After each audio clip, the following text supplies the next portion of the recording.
শিমুলপুর গ্রামে বড় একটি বনভূমি ছিল। আর সেই বনভূমির মধ্যে অনেক রকমের গাছপালা ছিল। ছোট ছোট গাছ থেকে শুরু করে অনেক বড় বড় শাল গাছ ও অনেক রকমের ফুল গাছ ছিল। সেই বনের মাঝখানে একটি বিশাল মোটা গাছ ছিল। সে গাছটি অনেক প্রাচীন। গাছটি প্রায় বৃদ্ধ হতে চলল। এই গাছের ছায়া ছিল অনেক বড়, আর তার ডালপালা এত বড় ছিল যে বিশাল পরিসরে অনেক পশু পাখি একসাথে বসতে পারত। তবে এই গাছের মালিকানা নিয়ে একসময় ঝগড়া শুরু হয়ে গেল। গাছটি ছিল শিয়াল ও টুনি পাখির মধ্যে ভাগাভাগির বিষয়। শিয়াল ছিল খুব চালাক। সে একা একা বনের গভীরে গিয়ে মিষ্টি মিষ্টি ফল খেত, আর ফল খেয়ে তার ঘরে ফিরে আসতো। বনের ওই বড় গাছটির দিকে শিয়ালের নজর ছিল এই কিছুদিন হলো। আর মনে হতো সে যদি এই গাছের ছায়ায় বিশ্রাম নিতে পারে তাহলে তার নাকি জীবন ধন্য হয়ে যাবে, আর জীবনে অনেক শান্তি আসবে। আর এদিকে টুনি পাখি ছিল খুব ছোট, সুন্দর ও পরিশ্রমী। সে সব সময় গাছের ডালে বসে গান গাইতো। সে এই গাছটিকে খুব ভালোবাসতো। তার মনে হতো এটি তার ঘর, এটি তার আশ্রয়স্থল। সে কখনোই শিয়ালের কাছ থেকে গাছটি ছিনিয়ে নিতে চাইতো না। কিন্তু শিয়াল একদিন ঠিকই এই গাছটি তার বলে দাবি করে দিল। শিয়াল গাছটির নিচে দাঁড়িয়ে বলল, এই যে এত সুন্দর একটা গাছ, এই গাছ আজ থেকে আমার। আমি এই গাছের নিচে শোবো। আমি আজ থেকে এখানেই থাকবো। তোমরা কেউ আর এই গাছের দিকে আসবে না। এখানে শুধু আমি একাই বিশ্রাম নিব।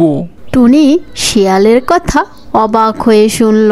সে জানতো না শিয়াল কেন এরকম অদ্ভুত দাবি করছে। সে গানে গানে শিয়ালকে বলল, এই গাছ তো আমাদের সবার। আমি এখানে গান গাইতে এসেছি।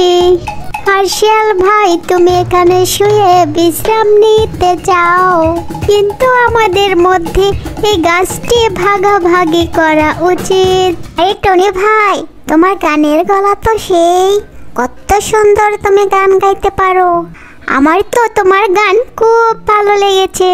শিয়াল হেসে বলল, গলা না ছাই। তোমার এই বিচ্ছিরি ভাষার গান শুনে আমার কোনো লাভ নেই। আমি এখন এখানে বিশ্রাম নিতে চাই। তোমরা সবাই এখান থেকে চলে যাও। শিয়ালের কথায় টুনি পাখি খুব চিন্তিত হয়ে পড়ল। তুমি যদি এই গাছটি দখল করো তাহলে আমরা কোথায় বসবো, আর আমরা কোথায় বা থাকবো? এটা আমাদের সবার গাছ। শিয়াল ও টুনি পাখির মধ্যে শুরু হলো ভীষণ তর্ক বিতর্ক। তারা একে অপরকে যা বলার ইচ্ছে মতো বলতে শুরু করলো, কিন্তু কেউ কারো কথাই শুনছিল না, কেউ কারো কথা পাত্তাও দিচ্ছে না। গাছটির ভাগ নিয়ে তাদের মধ্যে বড় একটা ঝগড়ার শুরু হয়। টুনি আর শিয়ালের ঝগড়া পেঁচা ও টিয়া পাখি বসে বসে দেখছিল। এর ঝগড়া শুনে গাছটি আর স্থির থাকতে পারল না। তখন গাছটি বলে উঠল, এই এখন আর ঝগড়া নয়, দুজন মিলে শুধু ঝগড়া করেই যাচ্ছে। বক বক আর ওদের থামছেই না। মিলেমিশে থাকতে পারো না তোমরা? সবার একসাথে শান্তিতে থাকতে হবে। তোমরা যদি ঝগড়া করো তাহলে কিভাবে হবে? আমি তোমাদের নির্দিষ্ট কারো একার নয়, আমি পৃথিবীর সবার। তারা কোনো ঝগড়া না করে শান্তিপূর্ণভাবে থাকবে, তারা আমার এই ছায়ায় আশ্রয় পাবে। তারা নিজেদের জন্য কিছু চাইবে, তাদের আমি কিছুই দিতে পারবো না। গাছটির কথা শুনে শিয়াল আর টুনি পাখি কিছু সময় চুপ করে থাকলো। ভাবতে শুরু করলো গাছটি তাদের জন্য কি বলছে।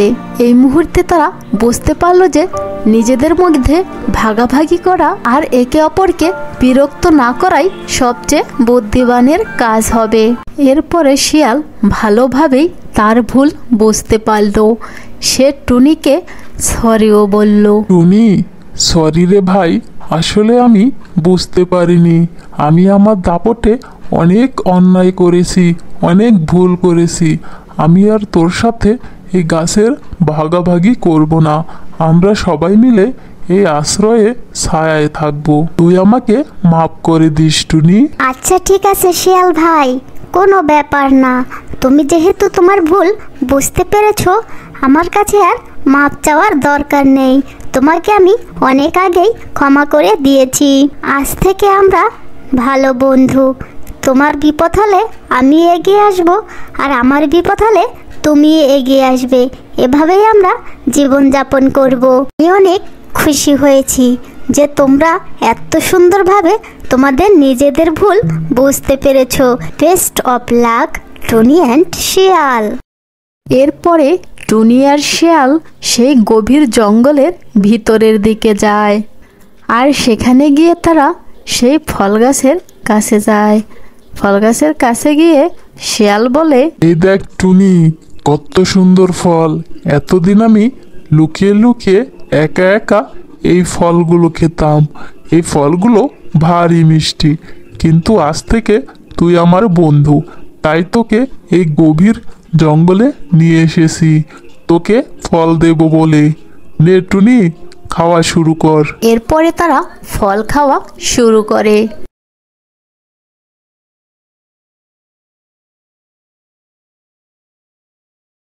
শিয়াল ভাই, তুমি ঠিকই বলেছ। এই ফলগুলো খুব মিষ্টি মিষ্টি, মনে হয় যেন চিনি মেখে দিয়েছে কেউ। আমার তো খেতে দারুণ লাগছে। এতদিন তুমি একা একা খেয়েছো, এখন থেকে রোজ আমাকে নিয়ে খাবে, ঠিক আছে শিয়াল ভাই? ঠিক আছে টুনি, তোকে নিয়ে আমি রোজ এখানে আসব। এখন চল তাড়াতাড়ি ফিরে যাই। এই গভীর জঙ্গলে খুব ভয় করছে, আর সন্ধ্যা হয়ে আসছে। চল এখান থেকে তাড়াতাড়ি চলে যাই। আচ্ছা ঠিক আছে শিয়াল ভাই, চলো এক্ষুনি চলে যাই, কাল কিন্তু আবার আসবো। এরপরে তারা সেখান থেকে চলে আসে।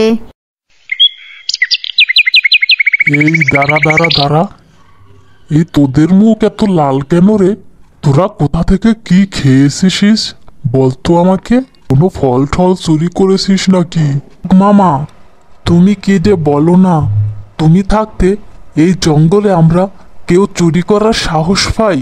বলো। ঘাবলা আছে মনে হচ্ছে। তোর মুখও লাল, আবার দেখছি টুনির মুখও লাল। নিশ্চয় একটা ব্যাপার স্যাপার আছে, বুঝলি? আমাকে বোকা বানাস নে, আমি সব বুঝি। আরে বাঘ মামা, না, তোমাকে বোকা বানাচ্ছি না।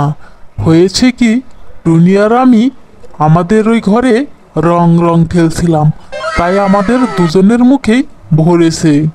তোরা যেহেতু রং খেলছিলি, তাহলে অন্য কোনো জায়গায় না ভরে মুখে কেন ভরলো?